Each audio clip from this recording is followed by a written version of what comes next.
Hi, everyone. Welcome back to Chapter 2, the language of art and architecture. So, language of art and architecture consists of formal elements and the organizing principles around that.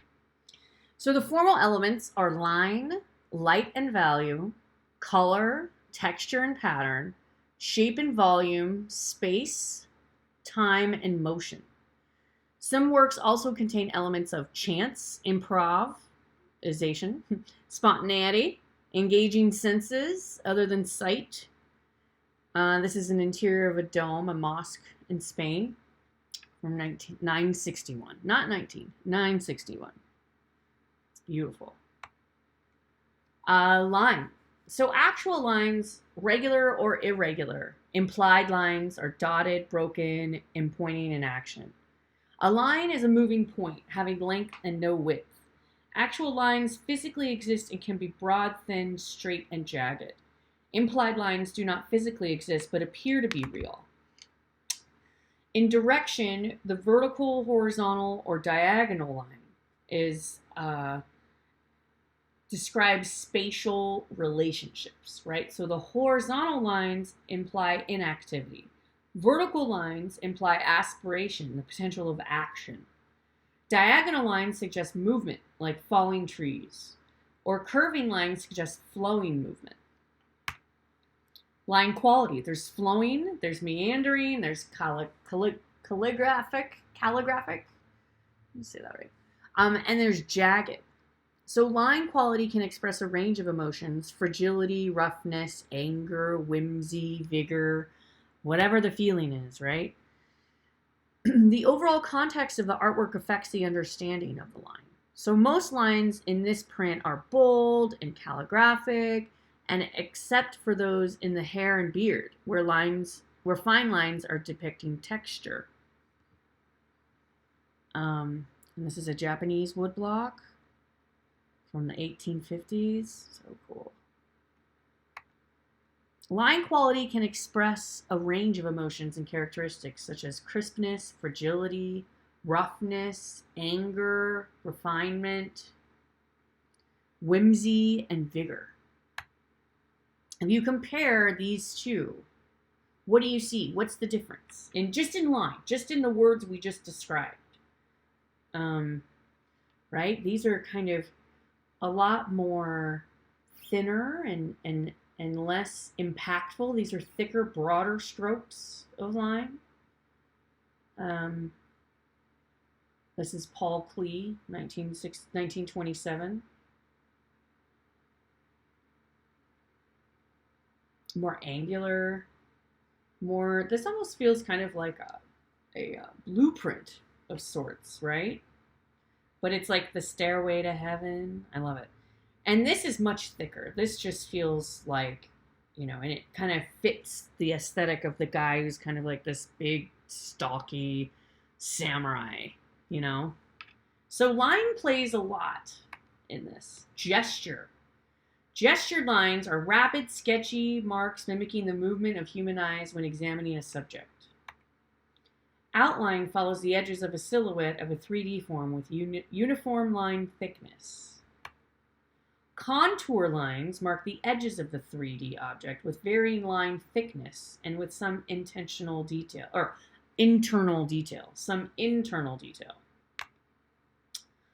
Cross contours repeated lines around an object and express a three-dimensionality.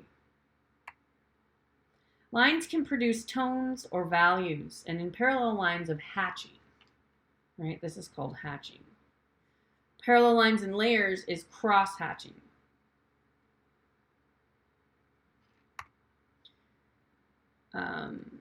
Albrecht Dürer, artist drawing a model in foreshortening through a frame using a grid system. I love that. That's so great. Many cross-hatching, many thin parallel lines create the illusion of a light gray tone. Parallel lines layered on top of each other create darker gray tones. Light. Basis for vision. Necessary for art. Energy stimulates the eyes and brain when you use light. People are very just, captivated by light in general. You know, think of our screens, think of our TVs, think about all the things. Dan Flavin, 1971. I love the abstract expressionist light movement of California. Highly recommend going deep into that. Maybe I'll talk more about it when I come up with it, or when we have more lectures, but this is part of that kind of light movement era. So some of the light is natural. It's like the sun, moon, and stars, lightning, and fire. Some of it can be artificial, which is incandescent, fluorescent, neon, or laser. Most art does not emanate light, but reflects ambient light, the light all around us. In 2D art, value represents various levels of light. So the value scale is what we call this. Basically, like, how thick is your stroke? Is it black, or are we going so light that you can barely see a light gray tone, right? So, and the same thing, shades, tints. So the value is a step. One of these steps is a value, right? One of these steps from gradation of from light to dark. A tone is another word for a value. Achromatic value scale, extremes of white and black, gray tones, so that this would be an achromatic value scale. And then a value scale can also be associated with color, right? Light to dark. Shading or modeling. Manipulating gradations in values, creating the appearance of natural light. That's what shading or modeling does. So you have like the highlight side where the light would be. And then you have the shadow side. Reflected light, cast shadow, the umbra, the penumbra. The ball illustrates values, creating the illusion of volume. Fiorentino. Recumbent female nude figure asleep, 1500s. Renaissance Italians use the term chiaroscuro to describe light-dark gradations.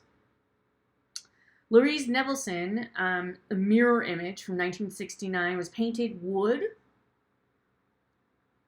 and this is a completely black sculpture, but we see a range of dark gray values caused by the light hitting and reflecting off the raised areas. Color wheel. Woo! The color wheel. Color is visible in refracted light, and a spectrum of color is like a rainbow.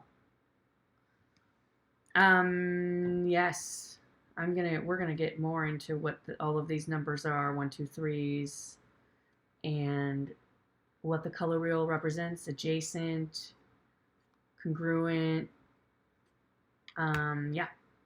Properties of color are hue, value, and intensity.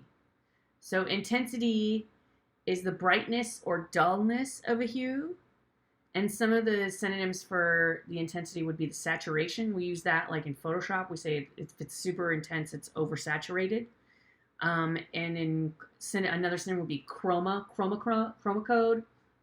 Chroma, it would be monochrome, usually, right? So one color.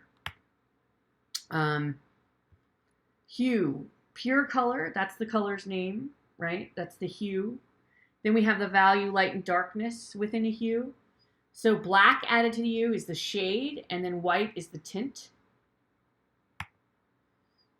Thomas Gainsborough, Mr. and Mrs. Andrews. 1750. High intensity. Colors are seen in the spectrum. Neutral color. Low intensity colors such as cream, tan, and beige. Saturated color. The blue in Mrs. Andrews' dress. And the neutral color is the tree trunk. Right? Local colors normally found in the objects around us are yellow, hay, gray, and white clouds. Mixing color, the additive color system, right? Remember this? It's primary colors. Primary colors, RGB, and then we have CMYK, which is for print. So the additive color system applies to light-emitting media. Theater lighting, performance art, light displays, computer and video monitors use this color system. RGB, CMYK. Subtractive color system. Artists mix pigments to control the light that is reflected from them. So that would just be red, blue, and yellow. And then through those colors, because that's the primary colors, right? Through those colors, we get orange, green, and violet, right? Pigments are powdered substances ground into oil and the acrylic polymer or other binders to create paints. So we've got the primary colors, the secondary, the tertiary, the analogous, and the complementary. That's basically how the color wheel operates. So primary, we just went over. It's red, blue, and yellow. That's it for primary, right? See where the ones are? Primary, 1, 1, 1. Secondary, orange, green, and violet, 2, 2, 2. Tertiary would be the 3. And then analogous would be similar in appearance next to each other on the color wheel. So you could say that, wow, yellow goes really well with orange and green. Or the red-orange goes really well next to a violet color. Or a red-violet. Or a red. Those are right next to each other. The complementaries are the opposite. So yellow-orange and blue-violet are the opposite, are the complementary colors. It's kind of confusing, and you know what? Color theory is a whole class in itself.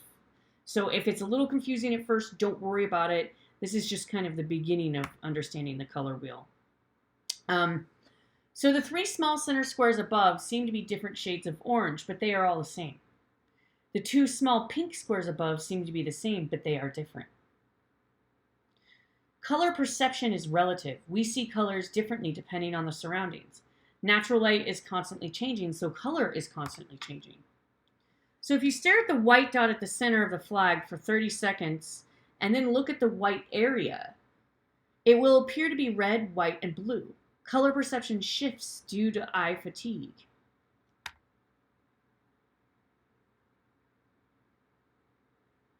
I did that too fast, huh? I should have given you 30 seconds. Okay. I see it. I see it. Okay. Texture and pattern. Texture is a surface characteristic that is tactile or visual. Tactile texture consists of physical surface variations that can be perceived by touch. Simulated textures mimic reality. Abstracted texture is based on existing texture but has been simplified and regularized. The mane on the line capital is an abstracted texture. Invented textures are products of human imagination. A medium may have inherent texture. A mosaic is a picture created out of small colored glass or stone pieces which are affixed to a surface. Each mosaic piece reflects ambient light in a significantly different direction and has a texture that is particular to this process. Pattern, a configuration with a repeated visual form. Natural patterns occur in leaves, flowers, clouds, crystal formations, and waves. That's a blanket. Mountain goat wool and cedar bark, excluding the fringe. Wow, so cool. Geometric patterns have regular elements spaced at regular intervals. The black and yellow patterns are abstracted from human or animal figures and have a geometric quality. Pattern in architecture creates visual interest. Pattern appears in multiple arches. And in the beige and terracotta banding in the Great Mosque of Cordoba, these function to direct your eye to certain features of a building like entrances or domes. Pattern function as decorations. Wrapping paper, wallpaper, fabric design. Absolutely. Oops. Pattern helps organize ideas into visual diagrams that make relationships clear. A grid of a post and lintel module in stone. Many interior posts are needed to support the stone lintels.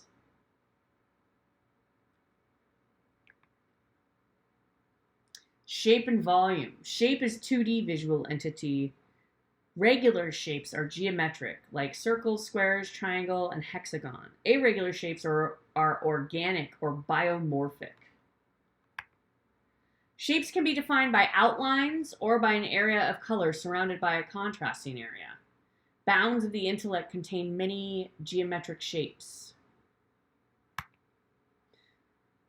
Volume is three-dimensional and can be regular, irregular, geometric, and biomorphic. Martin Poirier's That profile has regular volume, but it is abstracted from a biomorphic form. Volume may have more or less physical bulk or mass. An open or wireframe structures can have a large volume but little mass.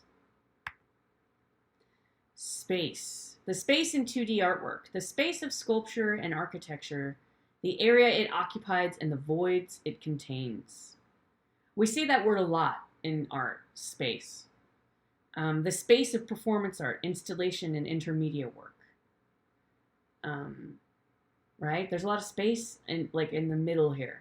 Right? It's just the space of the wall, and in darker contrast than the rest of this kind of viewpoint that he's giving us. The melancholy of departure.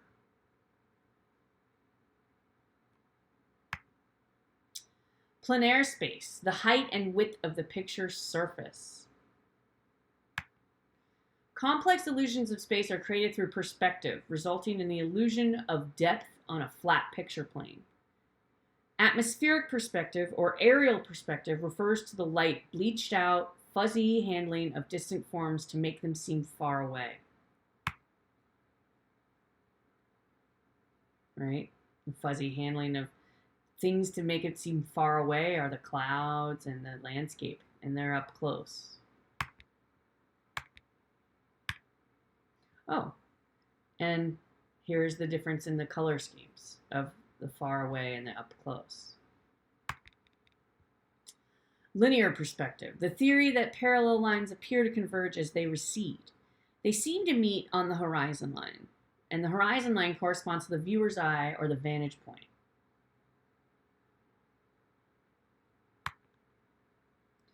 One-point perspective is the frontal plane of a volume is closest to the viewer. All other planes appear to recede to a single vanishing point.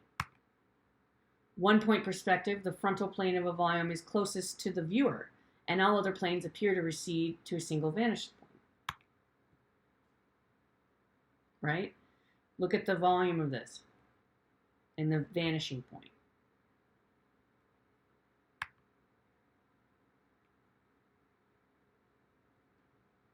What is the closest to us, and what is the farthest away? And how do they create that in a 2D space? So we have the vanishing point on one side, the horizon line, and then the vanishing point on the other. That's a two-point perspective. A single edge of a volume is closest to the viewer. All planes appear to recede to one of the two vanishing points. And then the three-point perspective is only a single point of a volume is closest to the viewer, and all planes seem to recede to one of the three vanishing points. Three-point perspective creates the illusion of forms that recede to the left, to the right, and downward, like 3D. Think of 3D, right?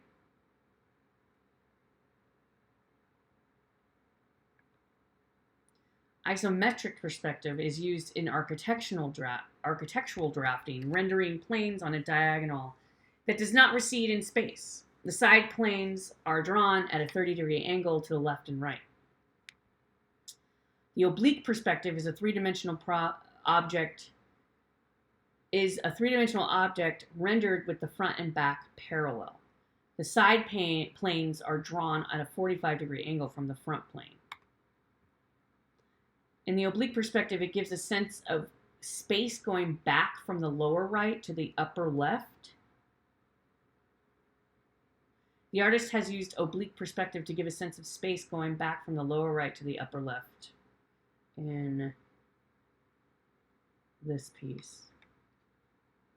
Multi-point perspective. Various sections conform to different perspective systems. So amplified or distorted perspective gives dramatic emphasis. In Gare Montparnasse, the perspective gives the painting the fractured space of a dream or a memory. Yeah, the emptiness you can feel that there's this space there. The example of multi-point perspective shows an unreal or illogical depiction of space. Space in sculpture and architecture. It consists of the footprint occupied by the structure and also the voids and solids within each piece and that immediately surround it. Space in installation or performance art. It can be particularly significant because part of the meaning comes from the environment. The location of an artwork affects what it means. Right? This is a replica of an American spy plane. Time and motion. Oh, I love Marcel Duchamp. The Passage from Virgin to Bride, 1912. Time is the period that viewers study and absorb an artwork. Motion is implied by the rhythmic repetition of abstracted forms, the fading in and out of the image on the left and on the right.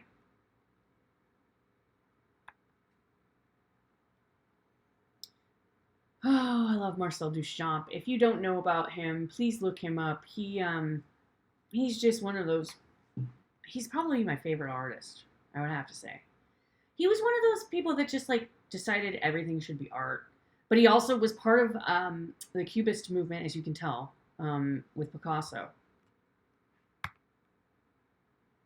Look at the movement of that. Motion is integral to film and video and interactive digital art, kinetic sculpture, and performance. Time and motion are related. Motion cannot exist without time. Motion marks the passage of time.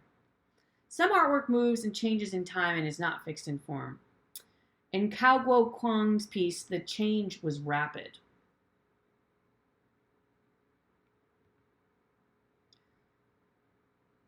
Two views of the cave 26 at Ajanta, 5th century in India. With architecture and large sculpture, viewers cannot grasp all their features in an instant.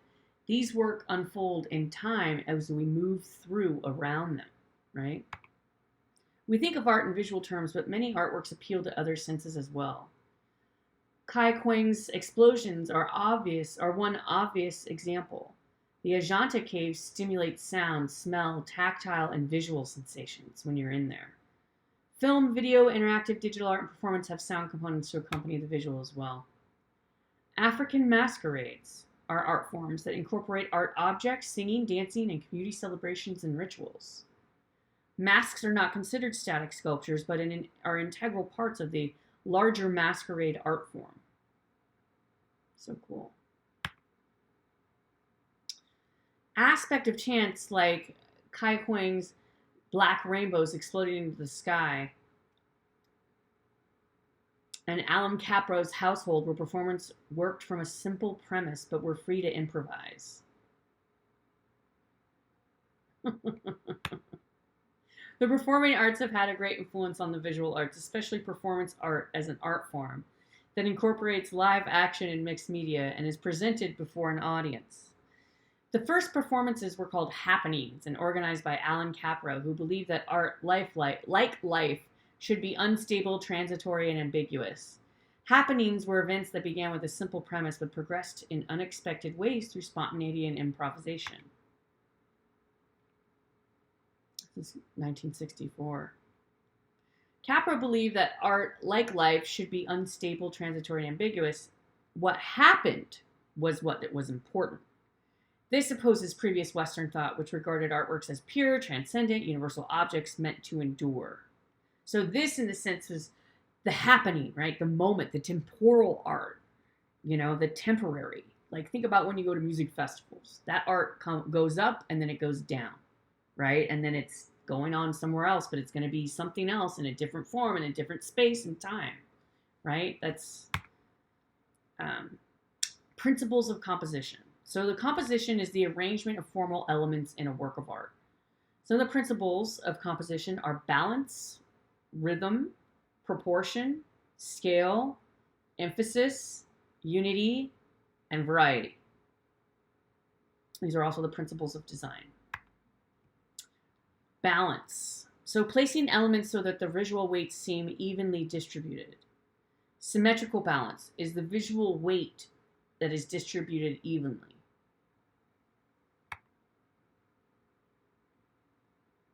Right? That's balanced. Asymmetrical balance.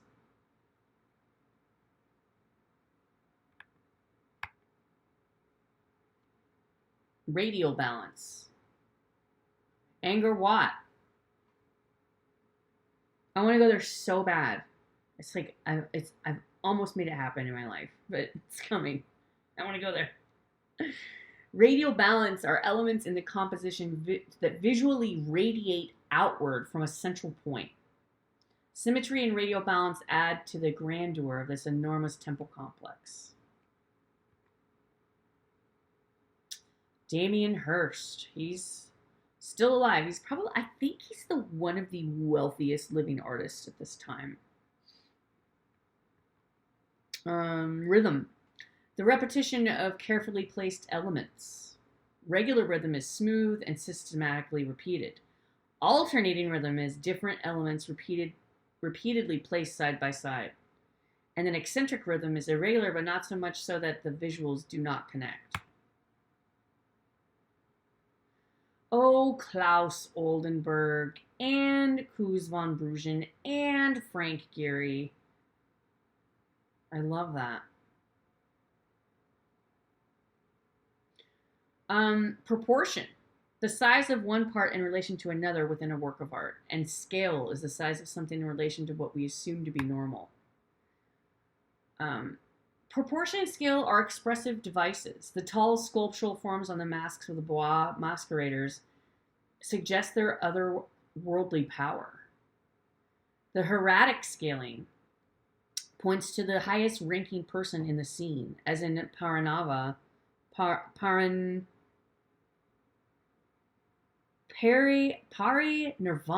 Okay, sorry, for some reason I saw that strung differently. Where the reclining Buddha is enormous compared to all the other figures, right? So proportion and scale is a big deal. Emphasis, one or more focal points of an artwork.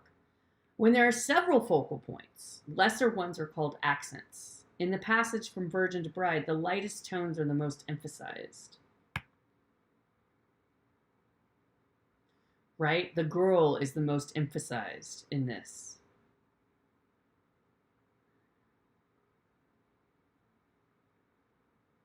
I like how people put her on a cat. I put the cat in there. And your wife.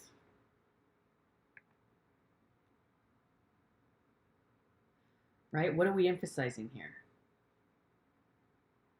Where's the focal point? Unity and variety. Unity is the overall cohesion within an artwork. Variety is the element of difference within an artwork. In the passage from Virgin to Bride, unity is achieved with the brown palette and shapes, simplified geometric versions of the human body. And variety is introduced with the varying angles of the shapes and the changes in lighting. Structural systems in architecture. Structural systems enable buildings to stand up to an enclosed space. Load-bearing construction. All areas of the walls support the structure above them, and the walls have few openings. Basic post and lintel module. Arrows indicate the downward distribution of weight. Post and lintel construction. is an ancient method of constructing. It's so funny because my friend was telling me we were making this structure, and she's like, "This is post and lintel," and I was like, "Huh?" And then I remembered it's an ancient method of constructing walls, making openings and supporting a roof. So the basic module is two upright posts supporting a crossbeam or lintel. A colonnade. Ooh. Columns. Refined and decorated cylindrical posts. A colonnade is a row of columns supporting lintels. And a hypostyle is a grid of posts and lintels supporting the roof of a larger interior space. An example of the hypostyle of the first hypostyle hall at the Horus Temple of Edfu in Egypt. Wow. Temple of Athena, Nike. The temple on the right shows post and lintel construction in its two porches and load-bearing construction in the solid wall in between.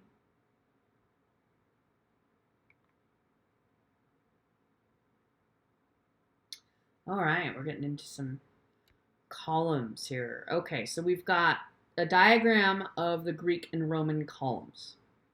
Subcategories of post and lintel architecture is classical Greek and Roman architectural orders. An order consists of a column with a base, a shaft, a capital, and an entablature, all exhibiting standardized proportions and decorative ornamentation. There's also the wood frame construction. The Chinese developed a wood frame architecture based on the post and lintel model. The complete frame system contains these innovations: non-load bearing walls, brackets, and cantilevers.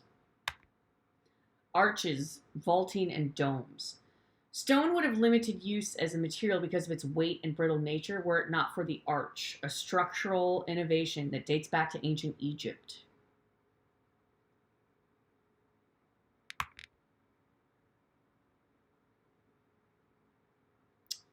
Arches, arcades, vaulting, domes, buttressing. Multiple arches create an entire roofs made of stone. These stone roofs are called vaults. A dome, theoretically, is an arch rotated on its vertical axis to form a hemispheric vault. In the Cathedral of Dubrovnik, plain, bright, airy vaults contrast with the gray, heavy-looking arcade. Groin vaults cover the ceiling, except for the dome at the top of the page. Recent methods and materials, new materials, especially steel and steel-reinforced concrete, resulted in structures taller than anything ever built before. Steel frame construction made possible the gleaming modern skyscraper. In the international style, a stripped-down, glass-covered, rectangular box buildings are the thing. The skeletal structure is visible, both horizontal and vertical are emphasized. In the steel frame construction, it expands the post and lintel grid vertically as well as laterally, with steel which functions as a skeleton for multi-storied buildings.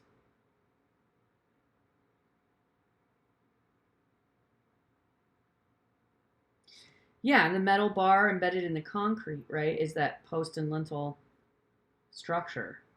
And that's what we call rebar, right? Reinforced concrete. So ferro concrete is steel reinforcing bars embedded in wet concrete. Steel gives tensile strength. Concrete provides a durable surface. Reinforced concrete was used for the floors of skyscrapers from their early days. And also the Opera House. Truss and geodesic construction. A skeletal structure, the truss, is based on a frame made of a series of triangles.